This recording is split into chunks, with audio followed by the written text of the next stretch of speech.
কোনো এক গ্রামে জলিল মাঝি নামে একজন জেলে ছিলেন। জলিল মাঝির পেশা ছিল মাছ ধরা। রোজ রাতে মাছ ধরে সংসার চালাতেন তিনি। জলিল মাঝির একজন আদরের নাতি ছিলেন, ওর নাম মনাই। মনাই জলিল মাঝির আদরের নাতি হওয়ায় প্রায় সময় দাদা নাতি মিলে নদীতে যেতেন মাছ ধরতে।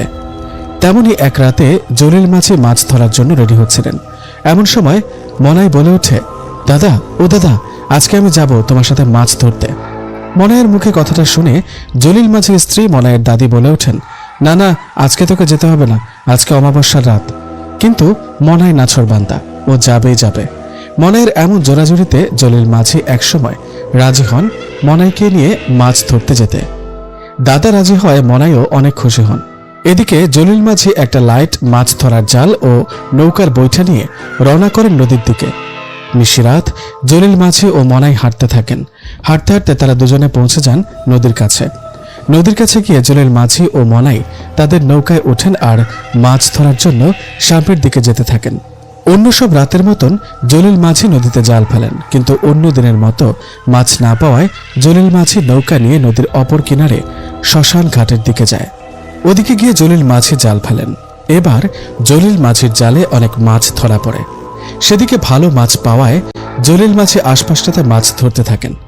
এদিকে মনাই নৌকায় বসে লাইট হাতে মাছ ধরা দেখছেন আর মাছগুলো নিয়ে ব্যাগে রাখছেন। এভাবে বেশ কিছুক্ষণ মাছ ধরার পর জলিল মাঝির হুঁশ ফেরে।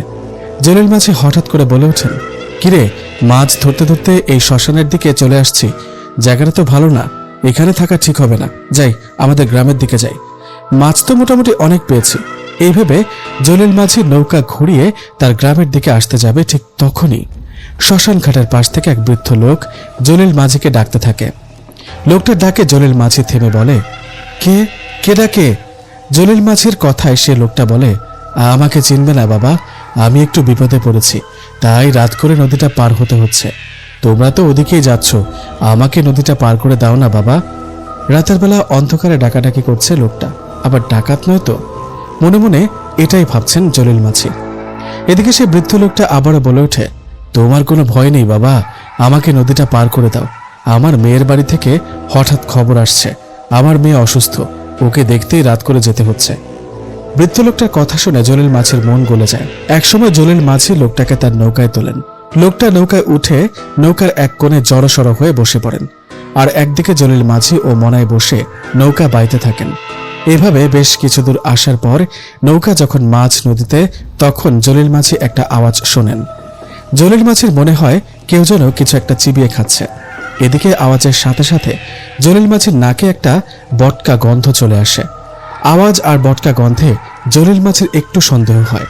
সন্দেহের বশে জলিল মাঝি মনাইয়ের কাছ থেকে লাইটটা নিয়ে নৌকার শেষ মাথায় যেদিকে বৃদ্ধ লোকটা বসে আছে সেদিকে মারেন। লাইট মারতে জলিল মাঝি অবাক, কারণ জলিল মাঝি লাইট মারতে দেখতে পান সেই বৃদ্ধ লোকটা জলিল মাঝির ধরা মাছগুলো চিবিয়ে চিবিয়ে খাচ্ছে। এই দেখে জলিল মাঝি বলে ওঠেন, সর্বনাশ, এটা তো কোনো মানুষ না, এটা তো মাছ খেকো পিশাচ। মাছ খেকো পিশাচ দেখে জলিল মাঝি লাইট ও নৌকার বৈঠা নিয়ে একটু সামনে এগোতেই সেই পিশাচটা নদীতে লাফ দেন। এই দেখে জলিল মাঝি বুঝতে পারেন তাদের সাথে খারাপ কিছু ঘটতে যাচ্ছে। মাছ খেকো পিশাচ তাদের পিছু নিয়েছে। এই ভেবে সেখান থেকে দ্রুত গ্রামের ঘাটের দিকে আসতে থাকে। কিন্তু কিছুদূর যাবার পর জলিল মাঝি খেয়াল করে তাদের নৌকাটা আর চলছে না। মনে হচ্ছে পানির নিচ থেকে নৌকাটা কেউ টেনে ধরেছে। এমন অবস্থায় জলিল মাঝি বুঝতে পারেন এটা সেই পিশাচের কাজ। এদিকে এমন অবস্থায় হঠাৎ অদৃশ্যভাবে কেউ বলে ওঠে, জলিল মাঝি, তোর মাছগুলো আমাকে দিয়ে যা।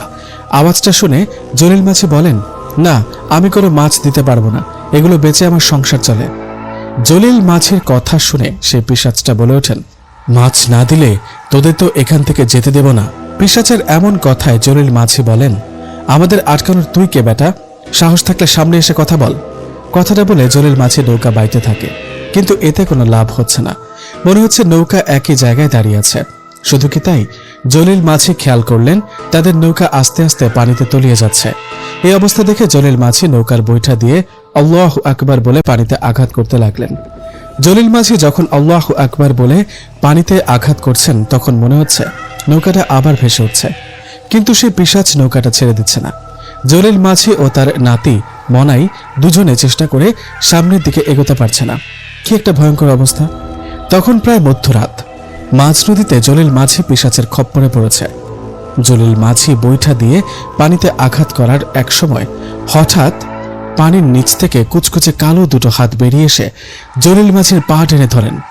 হঠাৎ জলিল মাঝির পা টেনে ধরায় জলিল মাঝি নৌকাতে পড়ে যান আর অনেক চেষ্টা করেন সেই হাত দুটোকে ছাড়ানোর, কিন্তু কোনোভাবে সেই হাত দুটো জলিল মাঝির পা ছাড়ছে না।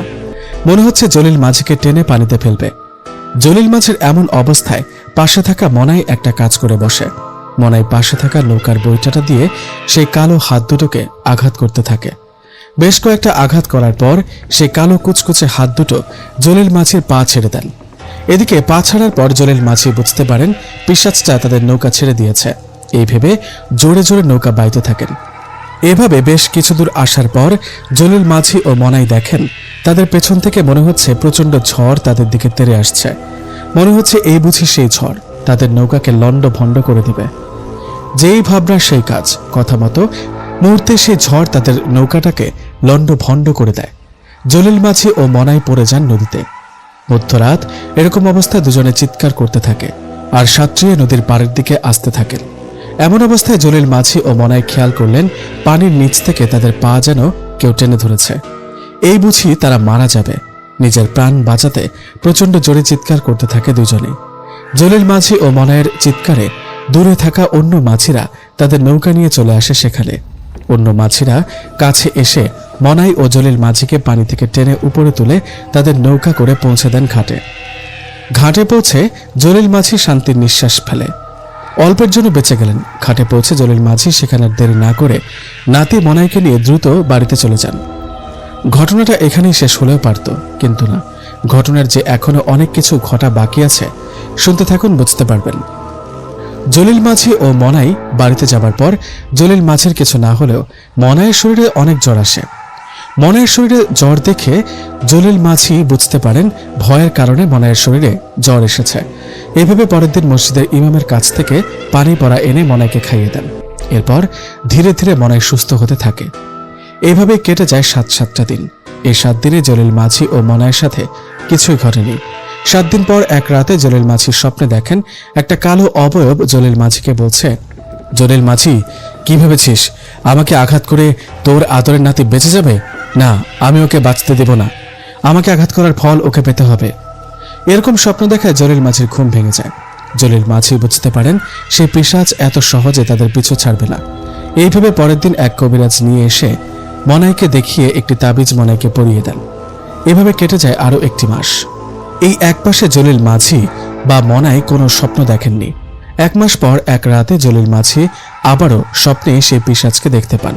সেই পিশাচ জিনটা জলিল মাঝিকে বলেন, জলিল মাঝি, কি ভেবেছিস কবিরাজের কাছ থেকে তাবিজ আনলেই নাতিকে বাঁচাতে পারবি? না, পারবি না। আমাকে আঘাত করার ফল শেষমেশ পেতেই হলো। তোর নাতিকে নিয়ে গেলাম। স্বপ্নে এরকম কথা শুনে জলিল মাঝির ঘুম ভেঙে যায়।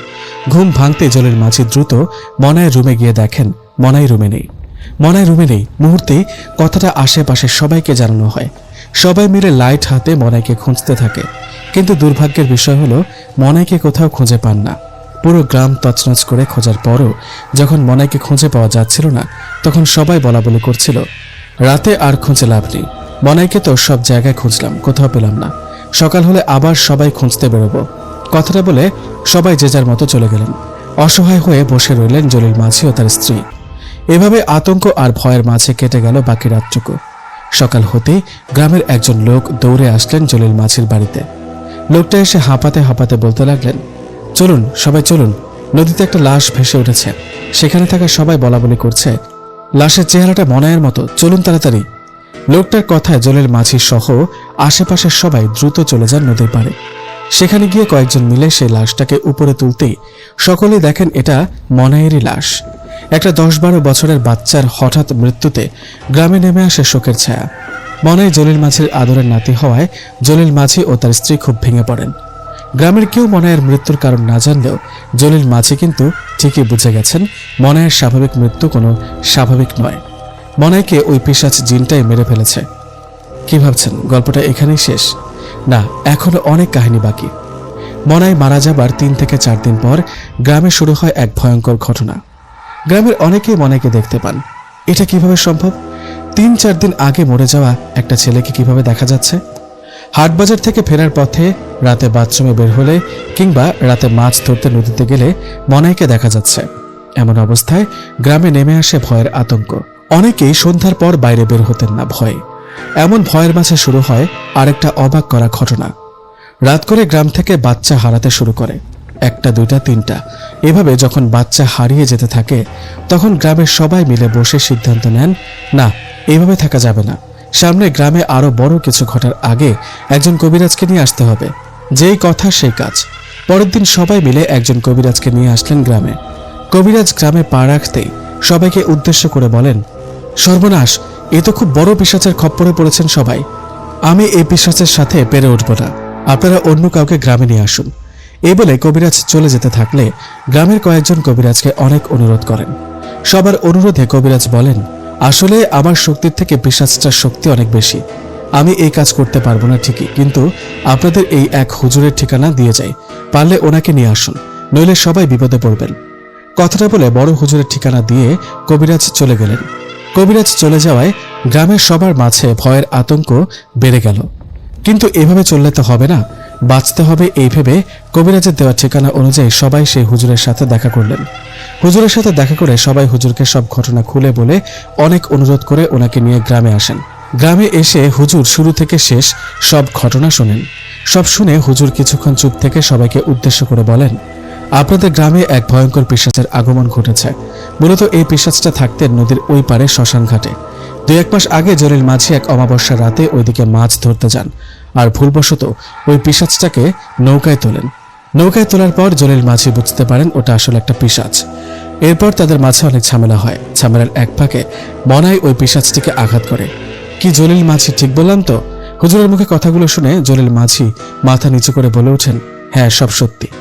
জলিল মাঝি বিষয়টা স্বীকার করায় হুজুর বলেন, পিশাচটা মূলত জলিল মাঝি ও মনাইয়ের পিছু পিছু এই গ্রামে আসে, আর মনাইও পিশাচটাকে আঘাত করার কারণে পিশাচটা মনাইকে মেরে ফেলে। হুজুরের মুখে কথাগুলো শুনে কয়েকজন প্রশ্ন করলেন, হুজুর, মনাই যদি মারাই যাবেন তাহলে আমরা অনেকেই ওকে দেখতে পাই কেন এখনো? আর আমাদের গ্রাম থেকে বাচ্চারা হারিয়ে যাচ্ছে কেন? সবার কথা জবাবে হুজুর বললেন, আপনারা মনাই ভেবে যাকে দেখেন সেটা ওই পিশাচ জিনটা। পিশাচটা মনাইয়ের রূপ নিয়ে সবাইকে দেখা দেন আর সবার মাঝে ভয়ের আতঙ্ক ছড়ান। শুধু কি তাই, আপনাদের যাদের বাচ্চা হারিয়ে গেছে এসব বাচ্চাদের ওই পিশাচ জিনটাই নিয়ে গেছে। আগেই বলেছিলাম ওর কাঁচা মাছ মাংস অনেক পছন্দ। ও বাচ্চাদেরকে ধরে নিয়ে গিয়ে তার রক্ত মাংস খেয়ে ফেলে। হুজুরের কথাগুলো শুনে গ্রামের সবাই অবাক। সবাই ভয়ে ভয়ে হুজুরকে বললেন, হুজুর, এখন কি হবে? আপনি দয়া করে এই বিপদ থেকে আমাদের রক্ষা করুন। সবার কথায় হুজুর বলেন, বিপদ থেকে রক্ষা করার মালিক আল্লাহ, আমি উসিলা মাত্র, আমি চেষ্টা করছি কিছু করার। এই বলে হুজুর সবার সামনে রুকিয়া করলেন। হুজুর একটা গোল বৃত্ত এঁকে সেখানে ওই পিশাচ জিনটাকে হাজির করলেন। পিশাচ জিনটা হাজির হয়ে সবার সামনে গর্জন করতে লাগলেন আর হুজুরকে বলতে লাগলেন, তোর এত বড় সাহস, আমাকে হাজির করিস? তোর বংশ নির্বংশ করে দিব, চলে যা এখান থেকে। এদিকে পিশাচ জিনের কথার ভয়ে না পেয়ে হুজুর বললেন, আমার কি করবি সেটা পরে দেখে নিব। মনাইকে তুই কেন মারলি? কেনই বা বাচ্চাদেরকেও মারছিস? হুজুরের কথায় সে পিশাচ জিন বলে ওঠেন, মনাইকে তো মারবই, ও আমাকে আঘাত করেছে, আমাকে আঘাত করার মজা বুঝিয়ে দিয়েছি, একদম খাড় মোটকে মেরে ফেলেছি রে।